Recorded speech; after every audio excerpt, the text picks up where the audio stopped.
القرآن، کیا آپ کو علم نہیں کہ جو کچھ آسمان اور زمین میں ہے اللہ ان سب کو جانتا ہے؟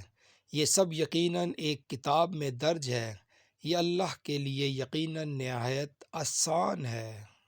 فرشتے گھروں میں اتر سکتے ہیں۔ رسول اللہ صلی اللہ علیہ وآلہ وسلم کے شاگرد خاص سیدنا ابو ہریرہ رضی اللہ تعالی عنہ کہتے ہیں کہ ہم نے عرض کیا، اے اللہ کے رسول، کیا وجہ ہے کہ جب ہم آپ صلی اللہ علیہ وآلہ وسلم کی خدمت میں حاضر ہوتے ہیں تو ہمارے دلوں پر رق طاری رہتی ہے اور ہم دنیا سے بے نیاز آخرت کے طلبگاروں میں ہوتے ہیں، لیکن جب ہم گھر جاتے ہیں اور گھر والوں سے گھل مل جاتے ہیں تو اپنے دلوں کو بدلا ہوا پاتے ہیں۔